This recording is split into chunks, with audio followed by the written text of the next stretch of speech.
जय हिंद। अभिज्ञान online classes Lucknow में आप सभी का स्वागत है। आज मैं आपको भूगोल की एक महत्वपूर्ण संकल्पना नियतिवाद, संभववाद और नवनियतिवाद के विषय में जानकारी दूंगा। ये तीनों ही संकल्पनाएं वास्तव में मानव प्रकृति अंतर संबंधों के अलग अलग आयाम से संबंधित। यह बहुत ही महत्वपूर्ण विषय है जिसे विद्यार्थी बड़ा दुरूह विषय मानते हैं। आज मैं उसको सरल रूप में आपके समक्ष प्रस्तुत करता हूँ। तो मानव वातावरण संबंधों की जो तीन मूल संकल्पनाएं हैं, उसकी जो पहली संकल्पना है वह नियतिवाद है। इसे निश्चयवाद भी कहते हैं, डिटरमिनिज्म भी कहते हैं। कार्ल रिटर, रेटजल, कुमारी ईसी सैमपुल, हंटिंगटन इत्यादि भूगोलवेत्ता इसी विचारधारा को मानते थे। उनके अनुसार मनुष्य जो है प्रकृति का दास होता है, प्रकृति का वह एक अंग होता है और जैसा प्रकृति चाहती है वह उसी तरह का आचरण करने को मजबूर होता है। जब प्रकृति वर्षा करती है तो मनुष्य को भीगना पड़ता है, जब गर्मी करती है तो मनुष्य को गर्मी सहनी पड़ती है। इसी तरह वह एक प्रकृति का हिस्सा बन करके उसे रहना पड़ता है। जो मानव वातावरण संबंधों की दूसरी विचारधारा है वह है संभववाद। इस विचारधारा के जो समर्थक हैं वह मुख्य रूप से वाइडल डी लाब्लास, जीन ब्रून्स, डिमांजिया, ये लोग ये मानते थे कि मनुष्य प्रकृति का दास नहीं है, बल्कि वह उसका नियंत्रण करता है। मनुष्य ने अपने तकनीकी प्रगति, विज्ञान आदि के आधार पर प्रकृति पर विजय प्राप्त कर ली।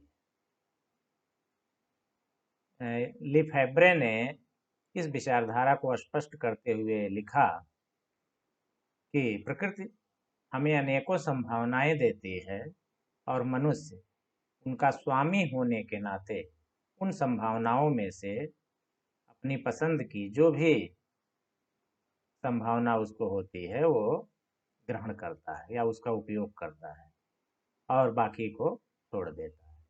यहाँ संभावनाओं से मतलब है मनुष्य की सोच, आवश्यकता और उसका उपभोग का जो व्यवहार है।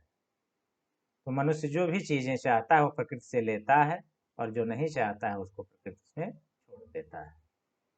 इनके अनुसार मनुष्य प्रकृति का दास नहीं, विजेता है।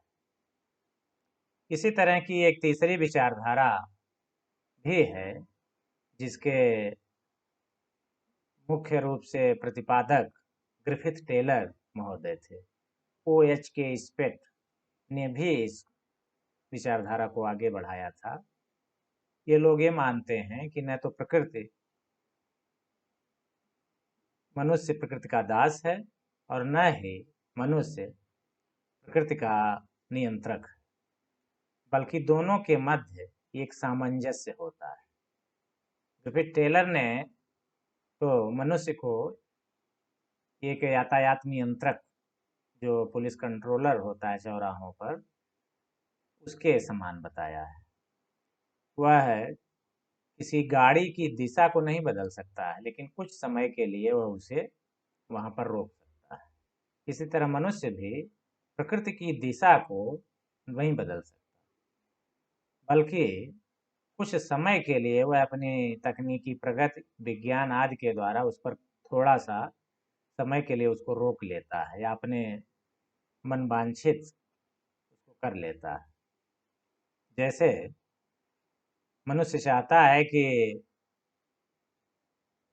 पानी ना बरसे, लेकिन पानी बरसता है। भले ही वह उसके लिए अपना घर बना लेता है, छाता लगा लेता है तो वह प्रकृति के प्रकोप से बच जाता है।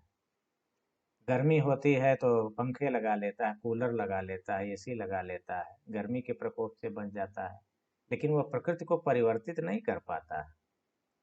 तो ये विचारधारा नवनियतिवाद कहलाती है।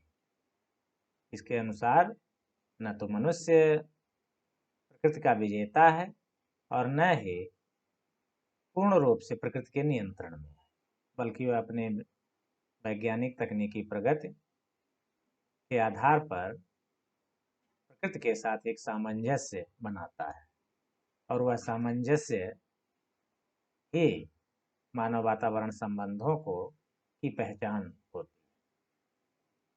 तो इस वीडियो में हमने आपको भूगोल की जो 3 मूल संकल्पनाएं हैं मानव पर्यावरण अंतर संबंधों की व्याख्या करने वाली, उनके विषय में हमने संक्षेप में आपको जानकारी दी।